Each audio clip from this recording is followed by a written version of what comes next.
you asked, how do I become an ARC reader? So an ARC reader is someone who gets an advanced reader copy of a book. For those that don't know, it's always a free copy. 99% of the time it is an electronic version that you either read on your Kindle or on your phone or possibly on your computer. It will either be a PDF file or a book funnel link or something that the author has organized themselves for you. That 1% chance you might be super lucky to get a physical copy of the book, and that's usually a 1% chance depending on how much the author has budgeted for a physical copy for you to have. If you do not get a physical copy, please do not attack the author. Like I said, it comes down to the costs on their end. Now, how do you become an ARC reader? Via Facebook groups or various book groups that you can find. There's way too many for me to list. Honestly, just type in books on Facebook groups and then you'll just find too many. There's Smut Sluts, there's ARC reader and beta reader finds, there's books lovers, there's way too many to just list in this video. I would spend the whole 2 minutes listing the groups that I'm personally in myself. So in each of those book groups, regardless of which one you're in, preferably if you join multiples, then you have a higher chance. But in each of those groups, there is always a post from an author going, hey, I'm looking for an ARC reader. This is what my book's about. These are the trigger warnings. And this is what I'm looking for an ETA by. They will have a link, and that link will always ask you the same questions. The link will ask you your name, an email address, because they have to send you an electronic copy to this email address, preferably one that you regularly look at. They will ask you if you can get the review in by XYZ date. They will ask, can you publish to Amazon, Goodreads, Instagram, TikTok, any other social media platforms, and you just list them. They will also ask for your usernames, just so that they can either A, validate that you're a real person, B, validate that you actually are a book lover, or C, just to prove that, you know, that your account exists and that they can just eventually, if they feel comfortable enough, find that account. There is a kind of a huge gray area on whether authors are allowed to interact with your review on social media. That's a whole other video in itself, but it is a gray area, and a lot of authors try not to interact if possible. There is also websites such as Book Sirens, Booksprout, and NetGallery where you can sign up for free, and you just type in your details, you know, your name and your email address, and what type of genre you love reading in. And you just look on this newsfeed and you just pick books that you like, and you can sign up and work it out through that way. I use Book Sirens. It's ones that I got recommended through the book talk community, so I will look through there and pick some in there. Most authors will send you a copy of their ARC to read within a 4-week window. Most authors. Some authors will be like, hey, my book's due tomorrow, can you get it in by tomorrow?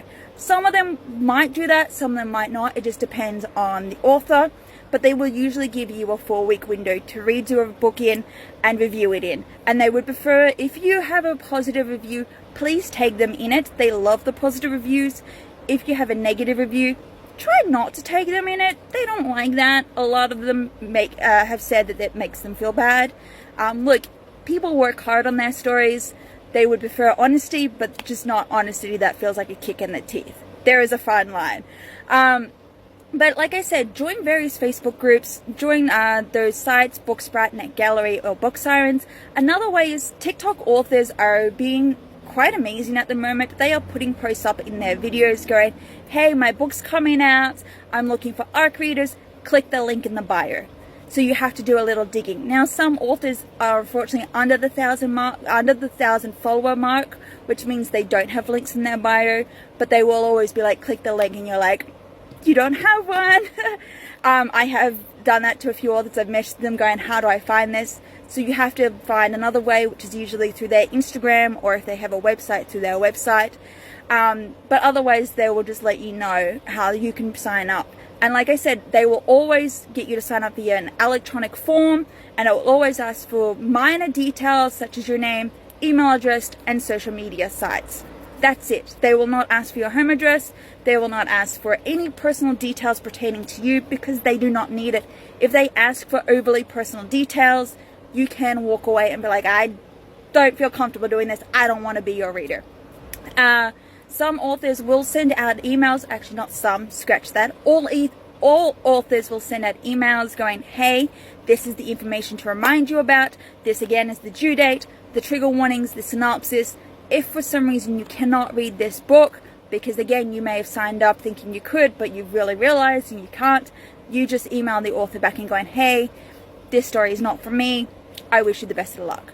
Or if you do read the book and you don't like it, some authors will tell you to email them personally rather than publicly put your review up. But again, that's entirely up to you. If you feel comfortable emailing the author your negative review, then do it. Otherwise, just post it publicly and just be mindful of some backlash. Just again, don't tag the author in your negative review. That is the number one do not do. I say that purely because I don't always email authors my negative reviews. I still share them, but I try not to tag them because again, feedback's great, but bad feedback's not great. And we are all our own little opinions. An author cannot hate you for your own opinion. They can disagree with it, but if they hate you for it, then that makes them a bad author. I'm sorry, but if you go out hating people for their own opinion, yeah, nah, don't do that. But that's that. What else can I say? So, like I said, that's how you become an ARC reader. I've gotten this question a million times since I've started ARC reading, so I'm actually going to pin this to my page so I can just redirect you all to have a look at this video. If you have any further questions, let me know. I will try to answer them as best as I can. I also follow a bunch of authors who will no doubt look at this video and be like, you dumbass, here's what we prefer, here's what we don't prefer. And some of them have agreed that some stuff I've made in videos are stuff that they like that I brought up, and some stuff that they would prefer if I didn't bring up. So if I did that again, I'm sorry to those authors. I love you guys. But yes, just always keep an eye out for posts, follow a bunch of authors, join a bunch of Facebook groups, join those 3 sites that I have said, Net Gallery, Book Sirens, and Book Sprouts. They are all free to join.